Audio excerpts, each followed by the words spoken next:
First of all, good to be back. Miss the players, miss the coaches, staff. Vibes, energy are high. Vibes and energy were high when I left for Central. Felt like we had a really good week of preparation, and we played well.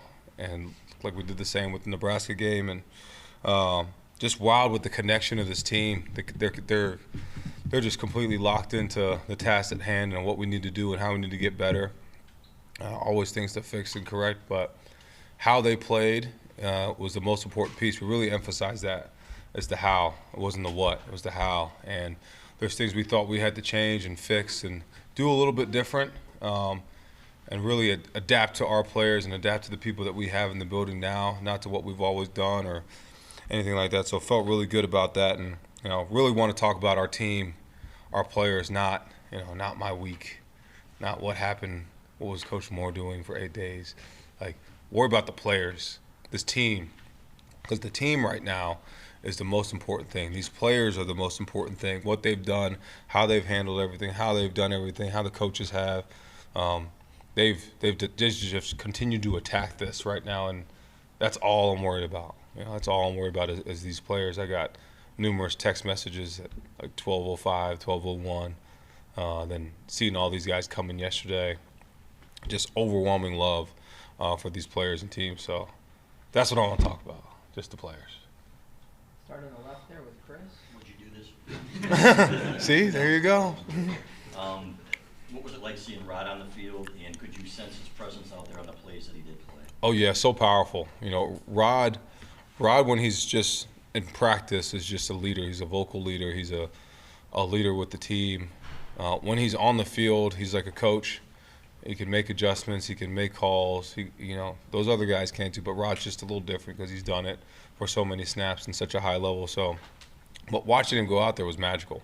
It was awesome to see the progress he's made with his knee over the years and what he's done and how he feels now. He feels great. So it was great to watch Rod make plays. And he felt good after the game? Yeah, he did. And then with some of the holes in the zones and blown coverage and some things like that, do you expect that it's going to be better with him out there, and what's to blame for some of that? Is it communication things?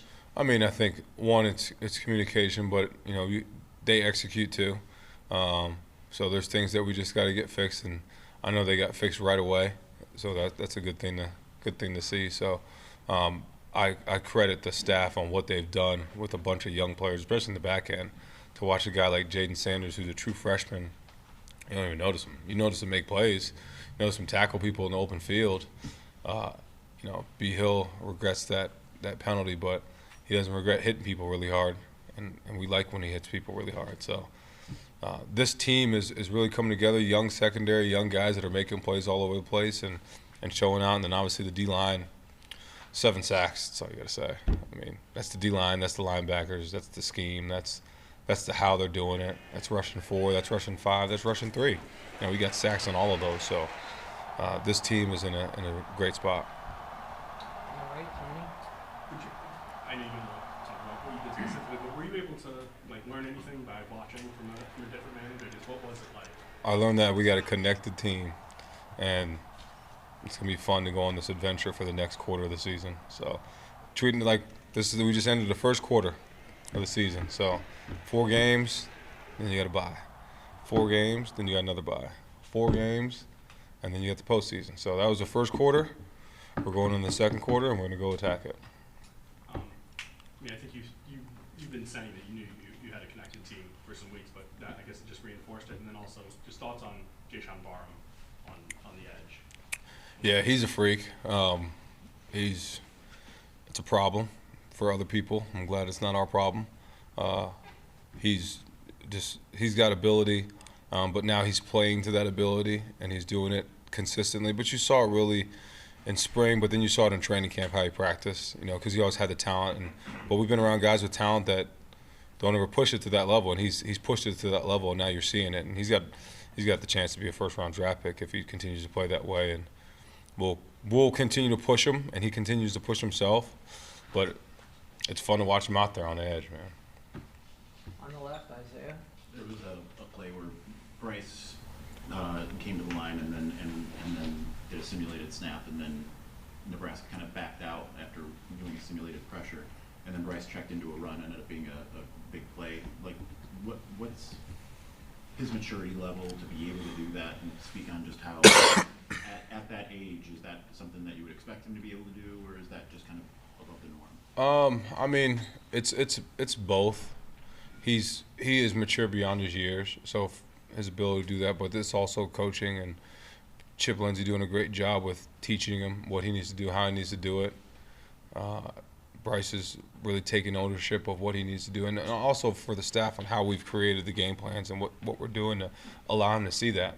So all of it takes a team, and he's done a really good job of it. And Bryce just keeps getting better and better as the week goes, and we'll see what we can, how much better we can get this week, and that's all we're going to look to do. On the left, Anthony. How would you sort of sum up the progress you've seen in the passing game the first 4 weeks, and with some of the drops, is it a ball velocity thing, concentration? What would you attribute some of those to? Yeah, I think it's consistency, being a hands catcher. We're really harping on that. That's a piece. It's an emphasis this week on not allowing the ball to connect to your body. I think in coaching a lot, you hear it all the time. Catch the ball. Catch the ball.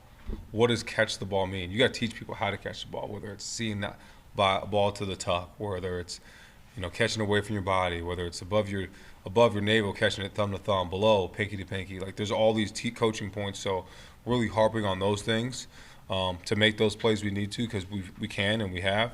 So that's the goal. We got to continue to do that this week. In the back right, Charles. Yeah, what did you see on that drive that lasted almost 9 minutes?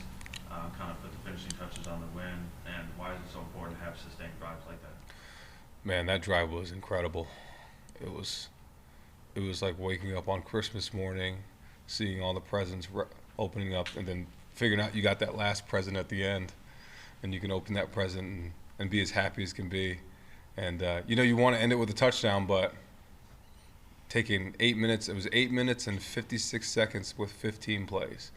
That's drudgery for the other team. They just got to watch you do it. So it proved to the fact the connection of the team, because I watched the sidelines and watched the defense just rooting the offense on, and to watch them, do that, and it's a great rest for them too. But the O-line, a lot of pride in the O-line there to do that. So it's,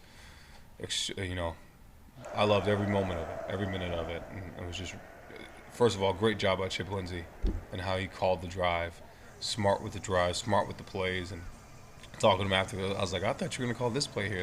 And he's like, I thought about it, but really thought about the time and the maturity and the ability to do that, control the clock, and understand the game. And that's a team over me mentality, because there's passes there that we could hit, but when there's 8 minutes and 56 seconds off the clock, that's way more important than anything else. In the front right here, Sam. On Chip Lindsey, what would you say is the biggest area he's grown from week 1 to now? I mean, I think it's not just him; it's the whole staff. It's everybody on the team. I thought he's done a great job of game planning and putting people in position to be successful. We got to go make plays when they're had, when they're there, and I think he's done a good job of being aggressive in the times he needs to be aggressive, and adjusting to our players and adjusting to the strengths of our players. Whether that's the O-line, the receivers, the tight ends, the backs, the quarterback. So he's just done a really good job, and that staff has done a great job together, because it takes everybody. People, when you're offensive coordinator, you call the game, but you build the game plan with the whole staff. Right, so it's a collective effort, and everybody has their part. So everybody has to do their part. But he's got he's done a great job. When he gets in a rhythm, he's really good. Like every offensive coordinator that really good one that I've been around. So that's the key to it, and he's done a great job. Front here, Austin. After the game, Greg Crippen talked about the success you guys had with outside zone in that game. How much of a learning curve was there for the offensive line learning to block that play in Chip's offense, and how much growth have you seen from them? Yeah, I mean, we've run it here a little bit, but it hasn't been a major staple of what we've done. But that doesn't mean you can't always do it, right? So that's a great example of a change, and we've started to do that when Chip got here, because he had comfort with it and familiarity with it. So those guys have done a really good job, and it's really helped them progress and help the run game. And when you have an explosive play of 75 and one of 50, you're going to keep running it. But those guys have done a really good job of assimilating to that, because inside and outside zone, they're the same play. It's just the aiming point of the back's different, and your launch points are different as an O-line. So it's just how you block it. So, again, it goes back to the how. It's not the what. And then with Bryce using his legs more, what were the conversations in that week leading up to the Central Michigan game that sort of opened open that up. Yeah, I mean, we had plays for Bryce to use his legs in the Oklahoma game. They just didn't come up, and then, we actually did call one. It just got hit in the backfield, and the Central Michigan game was just more ownership on doing that. And he only ran the ball 2 times in the game, pure quarterback runs. The other ones he just took off on scrambles. So I think that's another week of a freshman, playing in a game and seeing, okay, well, there's open lane, I'm out, I'm taking off, because we've always preached, if there's a lane there and you can take it, you can run. But he just actually did it in that game. So that's just another week of experience for a dude that's 18 years old. So he's just going to keep getting better and better with it. Back left, Alejandro. Sure. What's your checklist of sorts for this bye week of what you want to accomplish? Yeah, opportunity week. So an opportunity to get better, reevaluate, look at every position, make sure the best players are playing on the field, give guys opportunities to play, but they got to go earn it. So be more fundamental, attack our fundamentals, attack the technique, attack the how, and keep everybody healthy and get guys back that are healthy. We're going to do a good job with the plan of how we're attacking the week, being smart with what we do in practice, so we make sure we get some guys back and get the guys that are playing their legs back. That's going to be a key piece to what we do this week, and then attacking the game plan as we go next week. Back right, Angelique. Sherrone, early on you talked about one thing you've learned is adapting to your players versus the other way. Who does that apply to? Where have you seen that? Everybody. I mean, it's not just – it's like last year on defense, you can do things that we do things now on defense this year that we didn't do on defense last year. It's different when you have Mason and KG versus you don't, So our players are really good. They just do things a little different. So you have to adapt to them, and I think Wink's done a great job. Offensively, it's the same thing. It's whether it's the run game or the pass game, you have to adjust to the players. You adjust, obviously, to the quarterback you have, and just put them in a position to be successful. So it's not just one position. It's not just one player. We'll continue to evaluate that throughout the season, because you got to continue to see what we're doing really good. And if you're doing things really good, you continue to do them. You just do them different ways. And if you're not doing things as good as you thought, then you should probably stop doing them. So do you just keep beating your head against a wall? So we'll continue to evaluate everything we do offensively, defensively, special teams wise, and make sure we keep getting better. And wherever you were secretly watching this game, what was your reaction to the sequence leading up to the Hail Mary? No comment. How come? I'll just keep that to myself. We're going to go on the left there to Ryan. Going back to the freshman real quick, do you recall ever having seen this many freshmen have this big of roles this early on, and what does that say, or do you have extra excitement about the potential with this many young players playing this early about later in the season? Yeah, I don't know if it's – I look back to the years I've been here. I don't know how many freshmen, especially true freshmen, redshirt freshmen, have played as early. Maybe 21. Because we were a little bit younger in 21, and a lot of those guys were here in 23. But I don't know if we've had this many freshmen play, especially, obviously a freshman quarterback. And you got 2 redshirt freshman tackles. You got a true freshman corner. But, yeah, it is exciting. It's exciting because we do got a young team. I mean, even Brandon Hillman, he's a third-year player, but he's a redshirt sophomore. Evan Link's a redshirt sophomore. You got a lot of guys that haven't played a lot of football that have played against really good competition in practice, and so it's fun. It's fun, exciting to be a part of the program. And going to the offensive line real quick, what was your biggest message to them when you were spending extra time with them before your suspension, and what type of response did you see from them these past 2 weeks? Get back to the fundamentals, get back to the little things, and play with that nastiness, that physical mentality that Michigan Standard is what it's about. Don't worry about the play. And again, it's the how, it's the violence of the play, it's the low pads, it's tight hands, it's feet, continually moving. Those are the things that really win blocks. It's not the scheme, because at the end of the day, it's one-on-one blocks for O-line, whether you get to the first level or the second level. So those are the things that we really harped on is that mentality, the mental piece of it, and they've really taken ownership of everything. And Coach Newsom's done a great job with them. How much improvement did you see these past 2 weeks? I'm next to Ballas. I want to do a triple one too. He triple question. Is that allowed, Dave? I got 6 more people on. Is that allowed? We're all going double, triple. We're being here all day. It's a bye week. It's great. A lot of improvement. What was the rushing yards in Central? 3-something? 381. And Nebraska? 280. Improvement. There it is. Dennis, you're up. Sure, across college football, you see players interacting with crowds and Yeah. telling them to quiet down or anything. What do you emphasize with your players when it comes to celebrating? I know celebrating with the team, but there's a lot of stuff that goes on there. So Yeah. what do you tell them? Celebrating with the teammates is the first thing we talk about. The crowd piece, we don't really, the crowd can't really help you win the game or help you lose the game. They don't really give you anything for the game, so the crowd doesn't really matter. I know our guys they point to your family members, do that, which is cool. You like that, you love that. But the celebration piece, we always just talk about celebrating with your team and celebrating with each other, because there's so many times in college football where you see guys, guy will make a play, and then everybody else on the field will walk off, and that's depressing. And I saw that throughout college football all weekend. I was just like, that team's not connected. That team's not connected. And usually those teams lose. It's the teams that are celebrating together, celebrating with each other, and doing those things that really, make you a connected team. And ultimately it comes back to the head coach or Biff on Saturday, but you said no comment, but do you have a game management guru or a time management guru? How many open lines do you have in your headset during situations like that? Yeah, we have game management. You do. Yep. And right here, Zach. How would you assess Justice Hayes' performance through the first 4 weeks, and has it kind of met your expectations, exceeded? Yeah, he's first running back in Michigan football history to rush for over 100 yards in his first 4 games. So he has exceeded it well beyond. He exceeded it in spring. In spring ball, he would break big runs and no one would catch him. And I remember Tony asking me, "Do you think he's that fast?" I was like, "He's not getting caught." Then it happened in training camp. Never get caught. And practice habits, things that happen in practice become reality, and he's just been spectacular. I think he's number 1 in the Big Ten in rushing. I don't know where he is in the country. Third. Yeah. Pretty good. But he's and he works that way.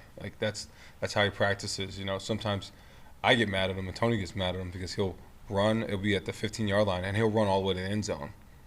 But dude, what are you doing? You got another play. He's like, "You want to practice scoring?" Yeah, you got a point. So keep doing it. If you're gonna keep running out like that, you can do that in practice. So, but that's how he practices. So he wants to be better. He wants to continue to get better, and he's not satisfied, and we're not satisfied. On the right, Aaron. The physicality's been noticeable the last couple of weeks on the offense. Mm-hmm. Combine that with the explosive plays you've been able to get. Is this sort of what you envisioned for the offense when you built it this year? Yeah, you want to be explosive, and like you guys all know, physicality piece is bread and butter. But I want to make sure that we can impose our will on people, but also get those big plays, because that's how you win ball games, right? And scoring points and possessing the football. So what it's looked like is what you want. You want to make those plays in the passing game, to make those catches, because it shouldn't have been as close as it was if you make a couple plays. And I know Samaj was kicking himself on the double pass. It was a perfect call by Chip, and he hadn't missed that pass for the last 2 months. It's been perfect. And rewind to 2023, I had a double pass in for him, and I never let him throw it because in practice he'd never throw it right. But Donovan would always throw it right. So it was a competition between the West Bloomfield boys who would get the throw, and Donovan won. And then, but in training camp, the past couple weeks, just dimes, dots, and just fell short. So I won't mess with him too much, but I got to mess with him a little bit. And I know you said you want to talk about the game, where you were at, but could you speak to the build-up last week of the unknown, of not knowing how things were going to turn out Saturday? Not being A lot of trust in the staff, a lot of trust in the players, and who they were, and their thought process, their mindset, what they were going to be about, and so it was extremely refreshing to watch them be who I thought they were going to be on TV on Saturday.